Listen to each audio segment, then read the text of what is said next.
속보입니다.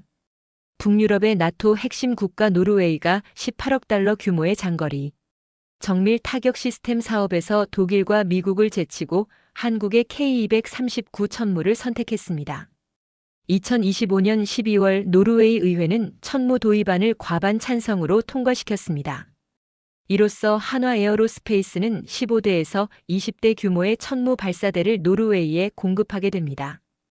특히 주목할 점은 노르웨이가 불과 2년 전 K2 전차 사업에서 한국을 탈락시키고 독일을 선택했던 바로 그 나라라는 사실입니다. 무엇이 노르웨이를 바꿨을까요?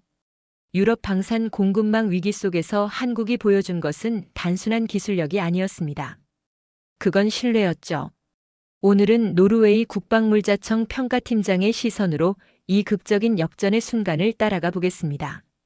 잠깐! 여러분의 구독과 좋아요, 알림 설정은 제가 영상을 계속 만드는데 정말 큰 힘이 됩니다. 저는 토마스 올센입니다. 노르웨이 국방물자청에서 23년째 무기체계 평가를 담당하고 있죠. 2025년 12월 의회 표결을 나흘 앞둔 오슬로의 저녁은 유난히 길었습니다. 집무실 창밖으로 보이는 어둠 속에서 저는 2년 전 그날을 떠올렸어요. 2023년 2월 3일 레나 군사기지. 스테레 총리가 레오파르트 EH 도입을 발표하던 그 기자회견 자리에 저도 있었습니다. 한국의 K2 흑표는 모든 시험을 통과했어요.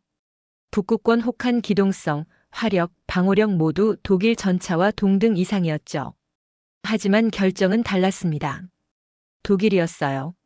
나토 동맹 협력, 천연가스 관계, 북유럽 표준화. 정치적 이유였습니다. 그날 밤 저는 평가 보고서를 책상 서랍 깊숙이 넣으며 생각했어요. 기술적 우수성이 항상 승리하는 건 아니구나. 하지만 마음 한구석엔 찜찜함이 남았죠. 우리가 정말 옳은 선택을 한 걸까? 2년이 지났습니다. 이번엔 다연장 로켓 사업이었어요. 18억 달러 규모 15대에서 20대 발사대 도입. 후보는 셋이었죠. 미국 로키드 마틴의 하이마스, 독일 KNDS의 유로펄스, 그리고 한국 한화 에어로스페이스의 천무. 콩스버그를 비롯한 현지 방산업체들은 또다시 유로펄스를 밀었습니다. 총리와 장관들에게 서한을 보내며 압박했어요. 노르웨이 산업계 참여, 유럽 주권 전략, 독일과의 협력 심화. 익숙한 논리였죠. 하지만 이번엔 달랐습니다. 2년 전과는 상황이 완전히 바뀌어 있었거든요. 우크라이나 전쟁이 장기화되면서 유럽 방산 공급망은 한계에 도달했어요. 약속된 납기는 계속 미뤄졌고 생산 능력은 수요를 따라가지 못했습니다. 그리고 우리에겐 하나의 경험이 있었죠. 한국산 K9 자주포 바지락. 2017년부터 운용해온 그 무기가 모든 걸 바꿔놓았습니다. K2 사업 당시 저는 한국 무기 체계에 대해 회의적이었어요. 신흥 방산국, 검증되지 않은 기술, 유럽 시장에서의 경험 부족. 평가 보고서엔 우수하다고 적었지만 솔직히 마음속으론 독일을 더 믿었죠. 레오파르트는 입증된 명성이 있었으니까요. 하지만 K9은 달랐습니다. 2017년 첫 도입 이후 24문을 운용하면서 우리는 놀라운 사실을 발견했어요. 북극권의 영하 30도 혹한에서도 작동률이 95%를 넘었죠. 산악 지형 기동성은 기존 유럽산 장비를 능가했습니다. 2022년엔 추가로 K9 사문과 K10 탄약 운반 장갑차 8대를 더 주문했어요. 그때 저는 처음으로 생각했죠. 어쩌면 K2 때 우리가 놓친 게 있는지도 모른다고. 2025년 11월 천무 평가가 막바지에 접어들었을 때였습니다. 폴란드가 이미 288대를 도입했다는 보고서를 읽으며 저는 책상 서랍을 열었어요. 2년 전 그 K2 평가 보고서가 여전히 거기 있었죠. 이번엔 달라야 한다고 생각했습니다. 정치가 아니라 실용이 답해야 한다고요. 전쟁이 시작됐을 때 실제로 무기를 보내줄 수 있는 나라가 누구인지 그게 진짜 질문이었으니까요. 의회 표결까지 나흘. 저는 최종 보고서를 다시 한번 펼쳤습니다. 2025년 9월 저는 브뤼셀 나토 본부에서 열린 방산 조달 회의에 참석했습니다. 그곳에서 들은 이야기는 충격적이었어요. 폴란드 국방부 조달 담당자가 발표를 시작했죠. 2022년 계약한 미국산 하이마스 500대. 당초 납기는 2024년부터 순차 인도 예정이었습니다. 하지만 실제로는 어땠을까요? 2025년까지 인도된 건 고작 48대였어요.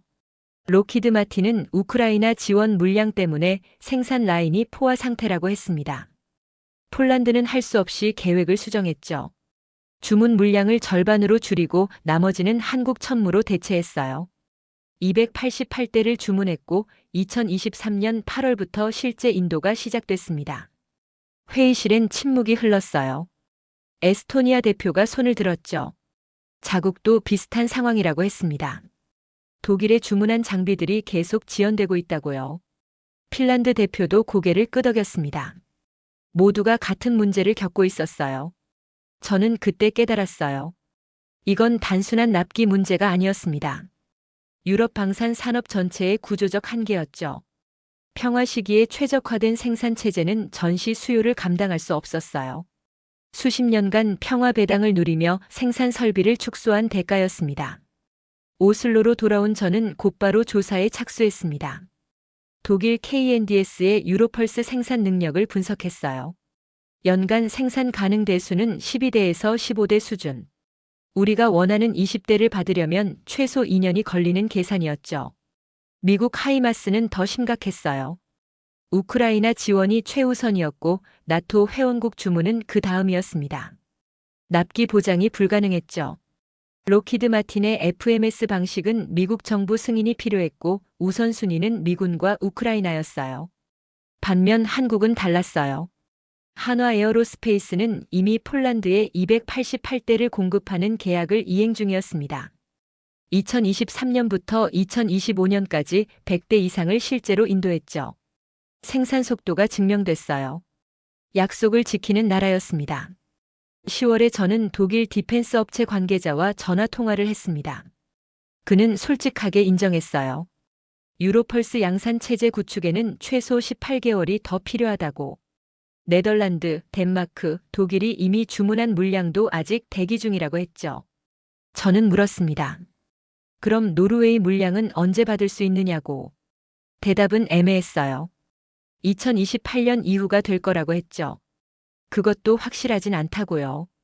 그날 밤 저는 국방장관에게 긴급 보고를 올렸습니다. 제목은 간단했어요. 공급망 신뢰성 비교 분석. 결론도 명확했죠.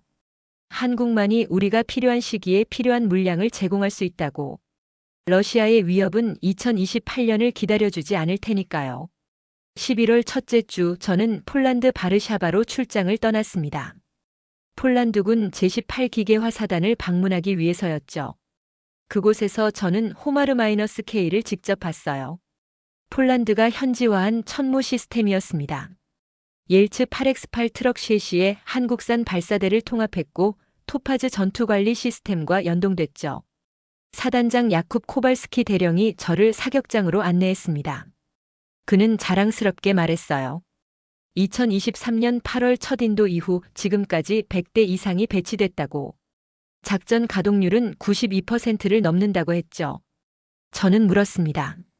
실제 운용에서 문제는 없었냐고. 코발스키 대령은 고개를 저었어요. 오히려 놀라웠다고 했습니다. 239mm 유도 로켓은 80km까지 정확하게 도달했고 600mm 전술 탄도 미사일은 290km를 커버했죠. 그가 가장 강조한 건 화력이었어요. 하이마스가 단일 포드에 227mm 로켓 6발을 싣는 반면 천무는 2개 포드 체제로 화력이 2배 이상이라고 했습니다. 사격 시연이 시작됐습니다. 발사대가 전개되는데 3분도 걸리지 않았어요. 유압 지지대가 펼쳐지고 포드가 각도를 조정했죠. 그리고 발사. 로켓이 하늘을 가르며 날아갔습니다. 75km 떨어진 표적에 정확히 명중했어요. 코발스키 대령이 말했죠. 우크라이나 전쟁을 보면서 깨달았다고. 장거리 화력이 전쟁의 판도를 바꾼다고요. 폴란드는 러시아와 국경을 맞대고 있기에 이런 무기가 절실했습니다. 저는 그때 확신했어요.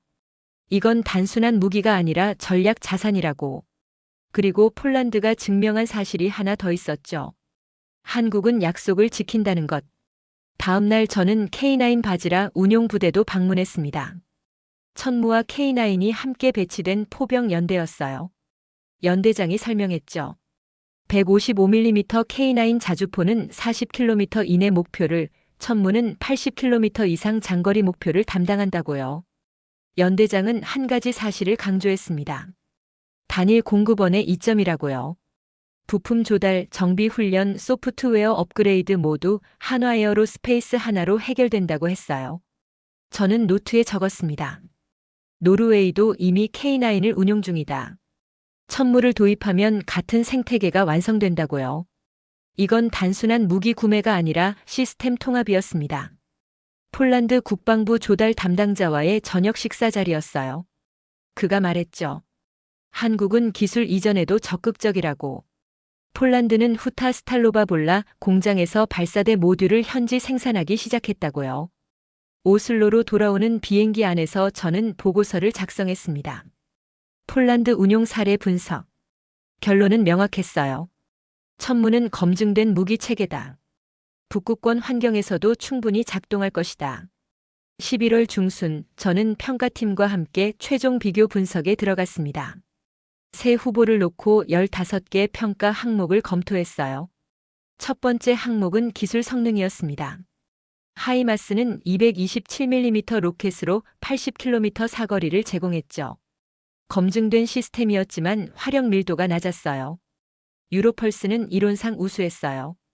모듈식 설계로 다양한 미사일을 운용할 수 있었죠. 하지만 문제는 아직 양산 단계에 도달하지 못했다는 점이었습니다. 천무는 달랐습니다. 239mm 유도 로켓 6발과 600mm 탄도 미사일 1발을 동시에 운용하는 2개 포드 체제. 화력은 하이마스의 2배 이상이었고 사거리는 290km까지 확장됐죠. 두 번째 항목은 납기 신뢰성이었어요. 이건 비교가 안 됐습니다. 하이마스는 2027년 이후 인도 가능. 유로펄스는 2028년 이후. 천무는 계약 후 18개월 이내 첫 인도 가능이었죠. 세 번째는 비용이었습니다. 18억 달러 예산으로 하이마스는 15대 정도 도입 가능했어요. 유로펄스는 비슷했죠. 천무는 20대 도입이 가능했고 훈련과 군수 지원 패키지까지 포함됐습니다. 네 번째는 기존 시스템과의 통합성이었어요. 이 부분에서 천무가 압도적이었습니다. 우리는 이미 K9 자주포 28문과 K10 탄약 운반 장갑차를 운용 중이었죠. 평가팀 회의실은 조용했어요. 숫자가 말해주고 있었죠. 기술 성능, 납기, 비용, 통합성 모든 면에서 천무가 앞섰습니다. 11월 21일 독일 하르트푼크트 매체가 보도를 냈습니다.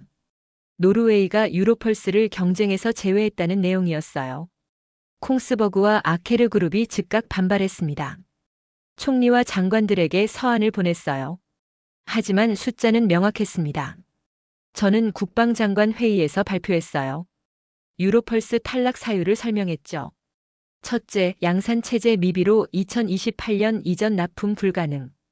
둘째, 독일 마이너스 네덜란드 마이너스 덴마크 주문 물량이 대기 중. 셋째, 비용 대비 성능이 경쟁사 대비 우위 없음. 장관이 물었습니다. 그럼 최종 경쟁은 미국과 한국이냐고. 저는 고개를 끄덕였어요. 하지만 실상은 이미 결정난 거나 마찬가지였습니다. 하이마스는 명성이 있었죠. 우크라이나 전장에서 게임 체인저로 불렸습니다. 하지만 그 명성 때문에 생산 라인이 포화 상태였어요. 평가팀 부팀장이 조심스럽게 물었어요. K2 전차 때처럼 또 정치적 결정이 개입하는 거 아니냐고. 저는 단호하게 대답했죠. 이번엔 다르다고. 전쟁이 코앞인 상황에서 2028년을 기다릴 순 없다고요. 회의실이 조용해졌어요. 장관이 펜을 내려놓으며 말했죠. 다음 단계로 진행하라고. 한국 측과 기술 협력 조건을 협상하라고 했습니다. 11월 하순 한화에어로스페이스 협상팀이 오슬로에 도착했습니다. 저는 공항에서 그들을 맞이했어요. 협상 대표 김민준 이사는 침착했습니다. 폴란드, 핀란드, 에스토니아 사례를 경험한 베테랑이었죠. 그는 회의실에 앉자마자 한 가지를 분명히 했어요. 한국은 기술 이전에 열려 있다고. 저는 솔직하게 말했습니다. 노르웨이 산업계가 참여를 원한다고. 특히 콩스버그가 강하게 요구하고 있다고요. 김 이사는 고개를 끄덕였어요. 예상했다고 했죠. 그가 꺼낸 제안은 구체적이었습니다. 첫째, 콩스버그와 공동으로 유지보수 센터 설립. 둘째, 노르웨이 기업들에게 부품 공급망 참여 기회 제공. 셋째, 소프트웨어 업그레이드는 현지에서 가능하도록 기술 이전. 저는 놀랐어요. 폴란드 사례를 보면 한국은 라이선스 생산까지 허용했죠. 노르웨이가 요구한 건 그보다 훨씬 낮은 수준이었습니다. 그런데도 한국은 기꺼이 응했어요. 김 이사가 설명했죠. 한국 방산의 철학은 파트너십이라고. 단순히 무기를 팔고 끝나는 게 아니라 장기적 관계를 구축한다고요. 폴란드와 맺은 30년 협력 관계가 그 증거라고 했습니다. 협상은 빠르게 진행됐어요. 기술 이전 범위, 현지 산업 참여율, 교육 훈련 프로그램. 하나씩 합의점을 찾아갔죠. 12월 첫째 주 저는 콩스버그 CEO를 만났어요. 그에게 한국 측 제안을 설명했죠. 유지보수 센터 공동 운영, 부품 공급 참여, 소프트웨어 현지화. 그의 표정이 바뀌었습니다. 그는 인정했어요. 예상보다 훨씬 좋은 조건이라고. 유로펄스를 밀었던 건 노르웨이 산업계 배제에 대한 우려 때문이었다고 했죠. 12월 5일 저는 국방부 청사에서 최종 계약서 초안을 검토했습니다. 18억 달러 규모 20대 발사대와 유도 로켓 및 탄도 미사일, 지휘 통제 장비, 10년간 군수 지원 패키지. 계약서에는 특이한 조항이 있었어요. 긴급 상황 시 추가 물량 우선 공급 조항이었습니다. 만약 노르웨이가 실제 전쟁에 돌입하면 한국이 우선적으로 추가 무기를 제공한다는 내용이었죠. 김 이사가 설명했습니다. 폴란드 계약에도 같은 조항이 있다고. 2022년 우크라이나 전쟁 발발 직후 폴란드가 긴급 주문했을 때 한국은 3개월 만에 첫 물량을 인도했다고요. 협상 막바지에 한 가지 쟁점이 남았습니다. 탄도 미사일 사거리 문제였어요. 일부 의회 의원들이 500km급 미사일 도입을 요구했죠. 김 이사는 분명히 했어요. 더 긴 사거리 미사일은 기술적으로 가능하지만 국제 규제와 수출 통제 문제가 있다고. 당장 계약에 포함하긴 어렵지만 향후 협의는 가능하다고 했죠. 12월 10일 협상이 타결됐습니다. 양측이 악수를 나눴어요. 저는 안도의 한숨을 쉬었습니다. 2년 전 K2 때의 아쉬움을 이번엔 만회할 수 있겠다고 생각했어요. 12월 15일 저는 의회 국방위원회 청문회에 출석했습니다. 천무 도입을 설명하기 위해서였죠. 야당 의원 한 명이 날카롭게 물었어요. 왜 검증된 미국 하이마스나 유럽 유로펄스 대신 한국 무기냐고. 저는 준비된 자료를 펼쳤습니다. 첫 번째 차트는 납기 비교였어요. 하이마스 2027년 이후, 유로펄스 2028년 이후, 천무 2026년 중반. 숫자가 명확했죠. 의원이 고개를 끄덕였습니다. 두 번째는 폴란드 운용 사례였어요. 2023년부터 2025년까지 100대 이상 인도, 작전 가동률 92%, 북극권 유사 환경 검증 완료. 이건 이론이 아니라 실제 데이터였습니다. 세 번째는 K9과의 시너지 효과였죠. 저는 설명했어요. 우리는 이미 K9 28문을 8년간 운용했다고. 영하 30도에서도 95% 가동률을 유지했다고요. 보수 성향 의원이 물었어요.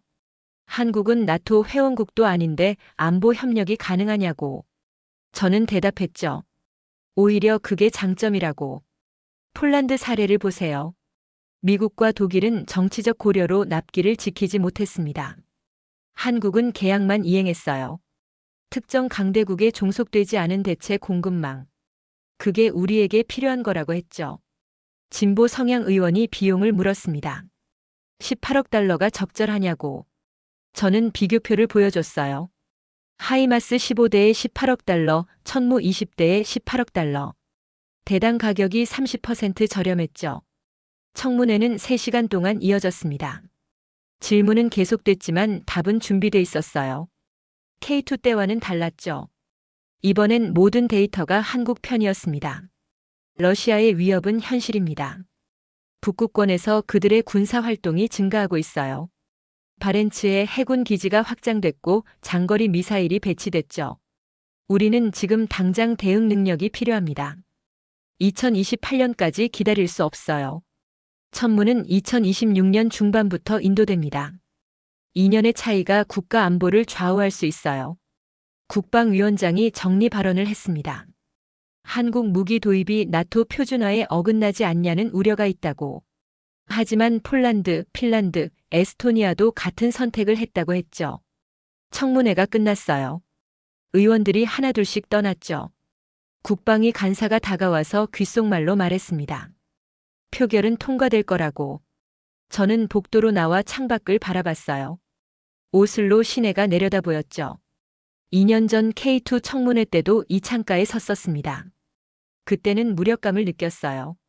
하지만 지금은 달랐습니다. 전쟁이 바뀌었어요. 우크라이나가 보여준 교훈은 명확했죠. 장거리 정밀 타격 능력이 전쟁의 판도를 바꾼다는 것. 그리고 무기는 약속된 날짜에 실제로 와야 한다는 것. 휴대폰이 울렸습니다. 국방장관이었어요. 수고했다고 했죠. 27일 본회의 표결에서 통과되면 바로 계약 절차에 들어간다고 했습니다. 12월 22일 노르웨이 경제일간지 다겐스 네링 슬리브가 특집 기사를 냈습니다. 제목은 한국이 북유럽 방산 시장을 장악하고 있다였어요. 기사는 흥미로운 지적을 했죠. 2023년 K2 전차 탈락 이후 한국은 오히려 더 공격적으로 유럽 시장에 진출했다고. K9 추가 주문, 천무 협상, FA-50 경전투기까지. 노르웨이는 사실상 한국산 무기 생태계로 재편되고 있다고 분석했습니다. 저는 그 기사를 읽으며 쓴웃음을 지었어요. 2년 전엔 한국을 거절했죠. 하지만 K9이 증명했고 폴란드가 확신을 줬습니다. 이제 우리가 한국을 선택하는 게 아니라 한국이 우리의 필수 파트너가 된 거였어요. 23일 한화 에어로스페이스가 노르웨이 언론 브리핑을 열었습니다. 김 이사가 설명했어요. 계약이 확정되면 첫 인도는 2026년 7월, 전량 인도는 2027년 말까지 완료된다고요. 기자들이 물었습니다. 정말 그 일정을 지킬 수 있냐고. 김 이사는 자신 있게 대답했죠. 폴란드 계약으로 이미 생산 라인이 가동 중이라고. 노르웨이 물량은 기존 라인에 통합되니 문제 없다고요. 또 다른 질문이 나왔어요. 유럽 방산 업체들은 왜 이 속도를 못 내냐고. 김 이사는 조심스럽게 답했습니다. 생산 철학의 차이라고. 한국은 대량 양산 체제에 최적화돼 있다고요. 그가 덧붙였죠. 한국은 북한과 대치 중이라고. 전시를 대비한 생산 능력을 평시에도 유지한다고 했어요. 그 능력이 지금 유럽을 돕고 있다고 했습니다. 브리핑 후 저는 김 이사와 커피를 마셨어요. 그가 솔직하게 말했죠. 북유럽 시장의 상징성이라고 했어요. 노르웨이는 나토 창립 회원국이고 부유한 선진국이죠. 여기서 성공하면 다른 북유럽 국가들도 문이 열린다고 했습니다. K2 전차 때는 아쉬웠다고 했어요. 기술적으론 이겼지만 정치적으로 졌다고. 하지만 그게 오히려 한국에게 교훈이 됐다고 했죠. 유럽 시장에서 성공하려면 단순히 좋은 무기만으론 부족하다고요. 산업협력, 기술 이전, 장기 파트너십. 이 모든 걸 패키지로 제공해야 한다고 했습니다. 폴란드에서 그렇게 했고 지금 노르웨이에서도 같은 방식을 쓰고 있다고요. 저는 고개를 끄덕였어요. 그래서 콩스버그가 태도를 바꾼 거였구나. 한국은 경쟁자가 아니라 파트너를 만들고 있었던 거죠. 24일 저는 국방물자청 사무실을 정리했습니다. 2년간의 프로젝트가 막바지에 접어들고 있었어요. 책상 위엔 두 개의 파일이 있었죠. 하나는 2023년 K2 평가 보고서, 다른 하나는 2025년 천무 평가 보고서. 두 보고서를 나란히 놓고 비교했어요. K2 보고서의 결론은 기술적 우수성 확인이었습니다. 하지만 최종 결정은 독일이었죠.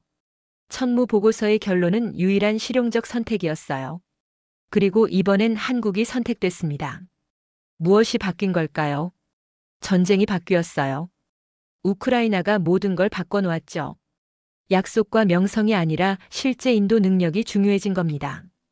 저는 창밖을 바라봤습니다. 크리스마스가 다가오고 있었어요. 27일 의회 표결까지 사흘. 그리고 아마도 노르웨이 방산 역사에 새로운 장이 열릴 것 같았습니다. 12월 27일 노르웨이 의회 본회의장은 긴장감으로 가득했습니다. 천무 도입 예산안 표결이 시작됐어요. 저는 방청석에 앉아 있었죠. 2년 전 레오파르트 표결 때도 여기 있었습니다. 그때는 결과를 알고 있었어요. 독일이 이길 거라고요. 하지만 오늘은 달랐습니다. 의장이 표결을 선포했어요. 찬성 93표, 반대 46표, 기권 10표. 과반을 훨씬 넘는 찬성이었죠. 의사봉이 내려쳤습니다. 승인. 저는 깊은 숨을 내쉬었어요. 2년간의 여정이 끝났습니다. 아니, 새로운 시작이었죠. 표결 직후 국방장관이 기자회견을 열었습니다. 그는 명확하게 말했어요. 노르웨이는 한국 천무 20대를 도입한다고. 2026년 7월부터 인도가 시작되고 2027년 말까지 완료된다고요. 기자들이 물었습니다. 왜 미국이나 유럽이 아니냐고. 장관은 저를 향해 손짓했어요. 평가팀장이 설명하겠다고 했죠. 저는 단상에 올라 마이크 앞에 섰습니다. 준비된 원고는 없었어요. 그냥 솔직하게 말했죠. 우리는 최고의 무기를 원했던 게 아니라고.